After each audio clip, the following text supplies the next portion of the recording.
All right, so I've been seeing a lot of buzz about Florida property taxes, some laws that have been, being talked about. There's been a lot of chatter about, there's no more property taxes in Florida, and both sides of it, right? Like I've heard people say it's the worst thing ever. People saying it's the best thing ever. We're not going to pay property taxes anymore. Here's what really is going on and what just passed into law. So currently in Florida, if you own a primary residence, you get something called a homestead exemption. I've talked about this before. The homestead exemption does a couple of things. Number one, it's for houses that you live in, right? Not for investment or rental properties.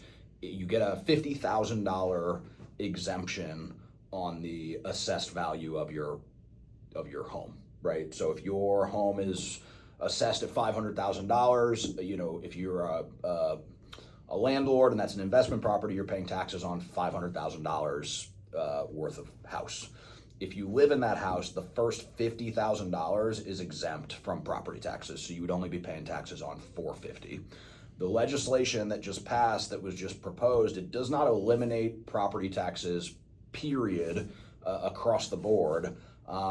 What it does is they've passed something that basically will give homesteaded properties a $250,000 exemption on property taxes. So it substantially increases the property tax exemption that you had from 50 to 250, and it also is going to prevent let me put it this way. New homeowners, you will be eligible for that $250,000 if you are a new Florida homeowner after 4 years. So for people who already own primary residences that are homesteaded, the way that it works is after 1 year, in 2027, you're going to be eligible for a $150,000 homestead exemption. So it's going to increase from 50 to 150. Then in another year, in 2028, it's going to increase from 150 to 250. So without getting into the good, bad, indifferent, because there's a lot of different opinions, I don't know that I'm qualified to really make an assessment of whether this is going to be good as a whole or not. I mean, generally, for me, paying less money is typically good.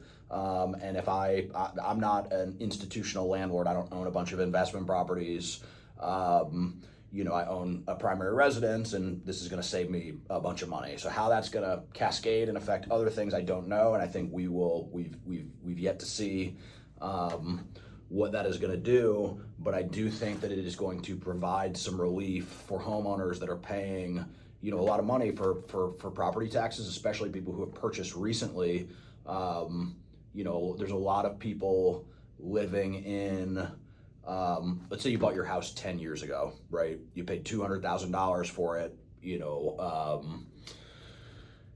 That house is probably worth 800 grand now, give or take. So somebody who is purchasing that exact same house today is paying 5 times the amount of property taxes that you are if you bought that house 10 years ago. So it's a big affordability issue, buying these. Not only is our interest rates higher than they were kind of historically over the last 15 years, from 2012 to 2022, interest rates were very low. Now they're higher.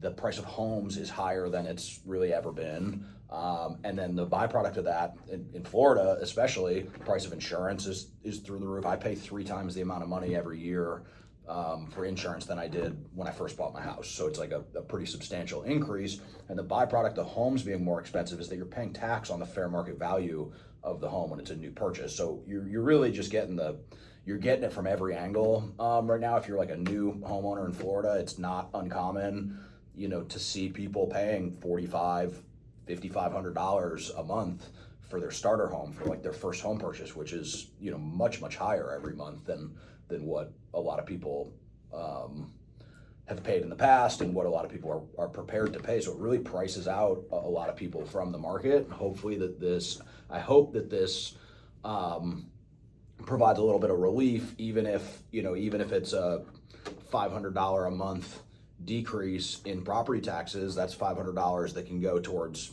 other things, towards making your mortgage payment, paying down principal, paying for insurance, paying for groceries. So I do hope, I don't know for sure, I'm not qualified to really say how this is going to impact the economy or the government's ability to do what they do. I don't know, but I certainly hope that it helps some of these people who are just looking to have a home.